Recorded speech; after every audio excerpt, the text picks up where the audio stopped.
تو اللہ نے ہمارے اوپر کرم کیا، ہمیں اللہ نے ایمان بن مانگے دیا۔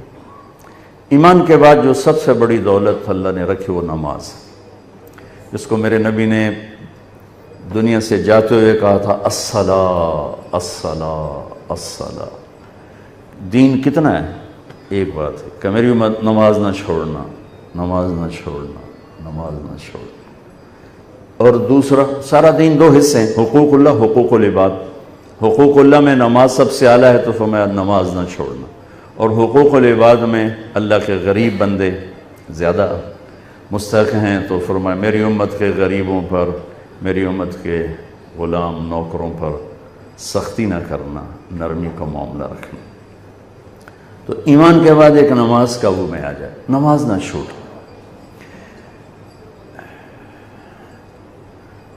تو نماز بندے اور اللہ کو آپس میں جوڑ دیتی ہے۔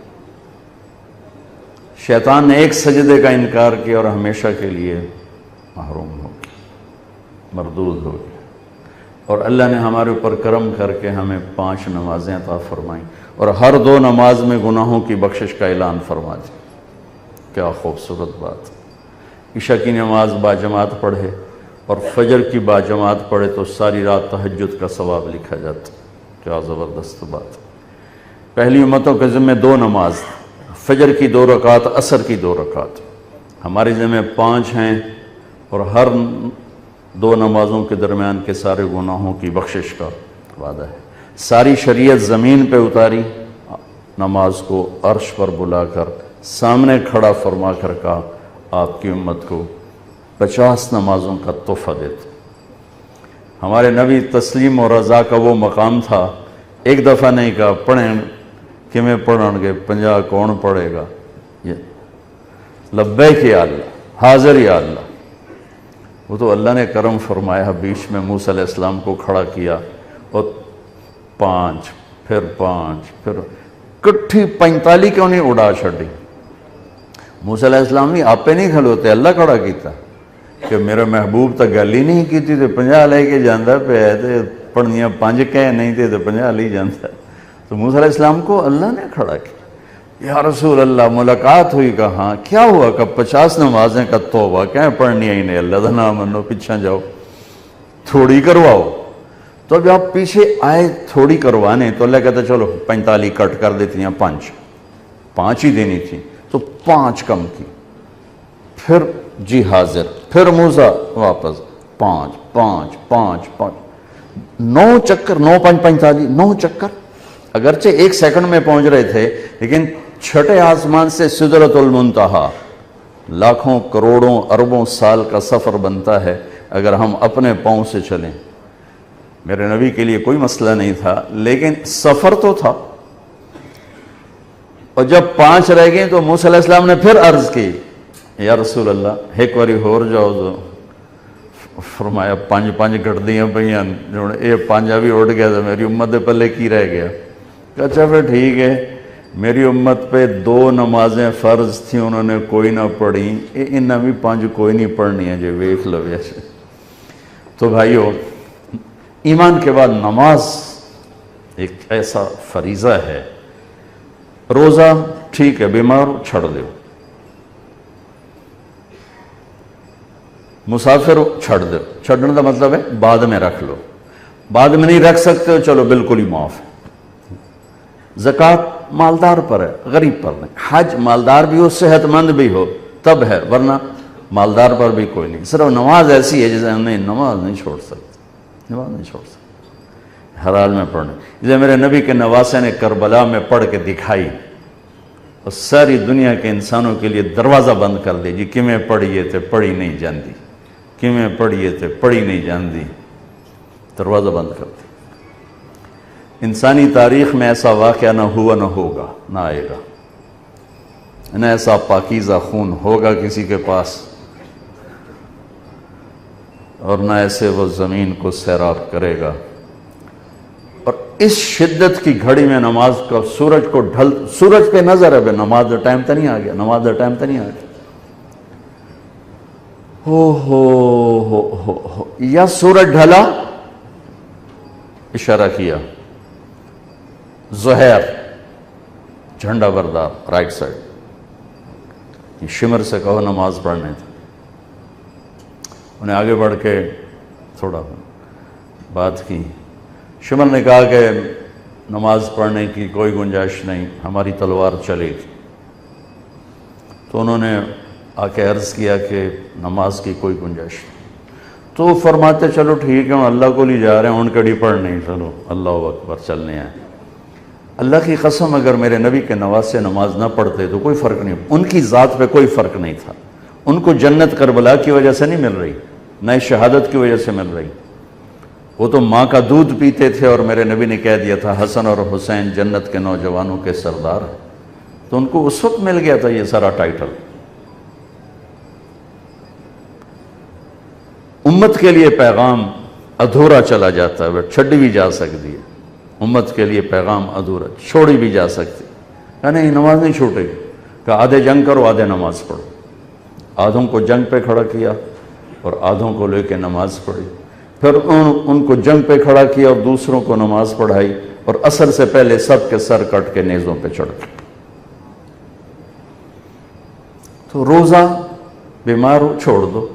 ایسے بیماروں کے نہیں ہی رکھ سکتے، چلو بالکل ہی معاف کر دیتے. نماز نہیں معاف ہو سکتی. تو بھائیو، اس خوبصورت زندگی تک جانے کے لیے ایمان کے بعد نماز ایک دولت ہے، فرائض میں. اس کے بعد 3 کام کر لیں معاشرتی زندگی میں تو انشاءاللہ موٹر وے ہے جنت کا راستہ. صرف 3 کام. ایک، سچ بولے، زندگی میں سچائی ہو، جھوٹ نہ بولے، نہ لین دین میں نہ کام میں. میرے نبی نے سے پوچھا گیا یا رسول اللہ مسلمان بزدل ہو سکتا؟ کہا ہو سکتا ہے. بخیل ہو سکتا؟ کہا ہو سکتا ہے. جھوٹ بول سکتا؟ کہ نہیں، جھوٹ نہیں بول سکتا، جھوٹ نہیں بول سکتا. تو ایک ہم سچ بولنے والے ہیں. دوسرا، دیانتداری ہو، کسی کو دھوکہ نہ دے. امانت اور دیانت، کسی کو دھوکہ نہ دیا جائے. میرے نبی نے فرمایا یتبع المؤمن علی الخصال کلہا. میرا ایک امتی ہر گناہ کر سکتا، بندہ جو ہے پتھر تو نہیں، فرشتہ بھی نہیں، بندہ ہے، کر سکتا ہے. میرا امتی ہر گناہ کر سکتا ہے، 2 نہیں کرے گا، 2 نہیں کرے گا.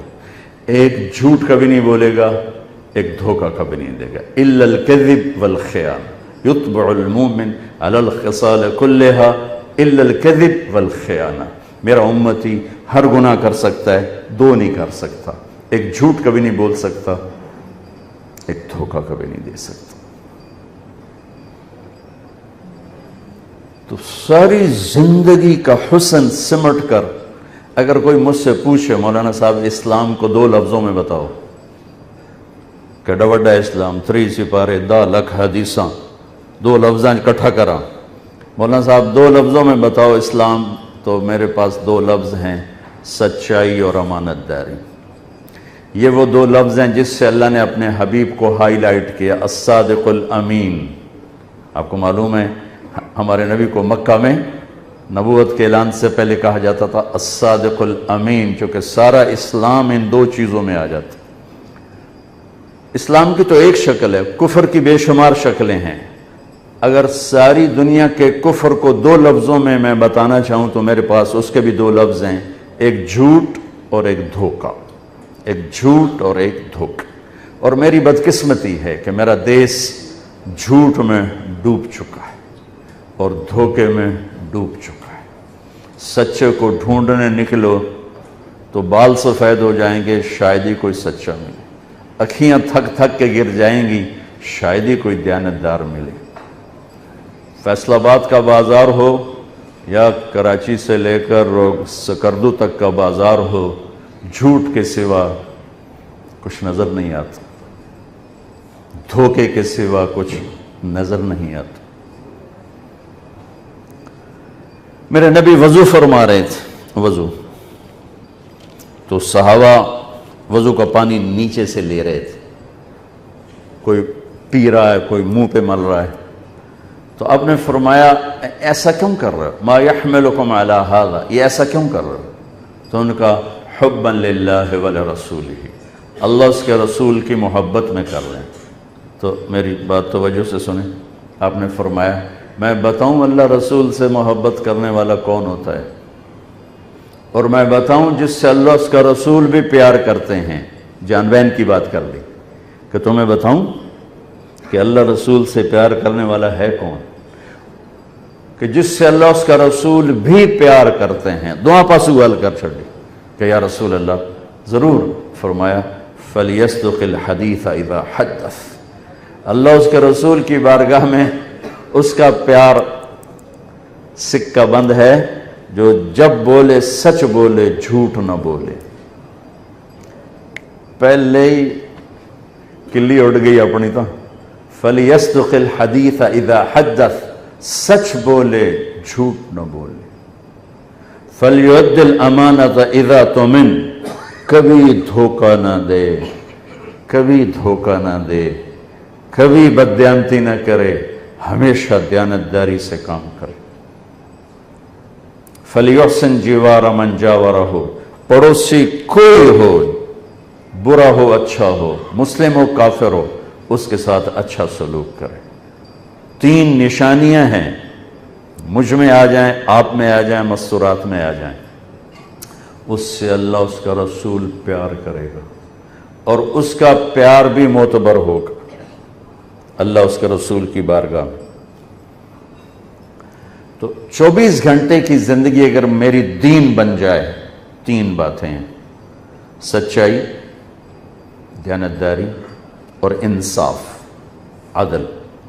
جس معاشرے میں ظلم پھیلتا ہے انہیں کوئی نہیں بچا سکتا۔ یہ 3 کام جس معاشرے میں پھیلیں گے، جھوٹ، بددیانتی اور ظلم، اس معاشرے کو ہلاک ہونے سے کوئی نہیں بچا سکتا۔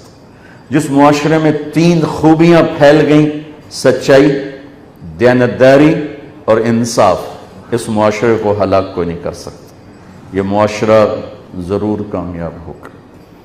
اگر غیر مسلم ہے تو دنیا میں عزت سے رہے گا، اور آخرت میں تو ایمان پر ہی فیصلہ ہے۔ اور اگر مسلمان ہے تو دنیا میں بھی عزت پائے گا، آخرت میں بھی عزت پائے گا۔ اور اگر جھوٹ ہو، ظلم ہو، بددیانتی ہو، تو یہ معاشرے میں، اس معاشرے میں رہنے والا مسلم ہو یا کافر ہو، وہ ذلیل ہو جائے گا، خوار ہو جائے گا، اس کے لیے عزت نہیں۔ تو میرے بھائیوں، اللہ تعالیٰ میرے دیس کو، مجھے سب سے پہلے ہمیں اپنی ذات سے تبدیلی کو شروع کرنا چاہیے کہ اللہ، میرے اور اللہ کے درمیان تھوڑا سا وقت اللہ نے مانگا ہے۔ 5 نمازوں کے لیے کتنا وقت چاہیے؟ جی پڑھی نہیں دیں، کتنا وقت چاہیے؟ لیکن بندوں کے ساتھ معاملے کے لیے 24 گھنٹے کا وقت چاہیے۔ ہمیشہ سچ بولو، ہمیشہ دیانتداری کا معاملہ کرو، ہمیشہ انصاف کا دامن ہاتھ سے نہ چھوڑو، چاہے خوشی میں ہو، چاہے غصے میں ہو، چاہے ناراضگی میں ہو، چاہے کسی سے رنجش ہے، نہ سچائی کا دامن چھوٹے، نہ دیانتداری کا دامن چھوٹے، نہ انصاف کا دامن چھوٹے۔ ونرسل العطر من روض الهدى الزاهي، ويشرق السلم أنوارا وأنوارا.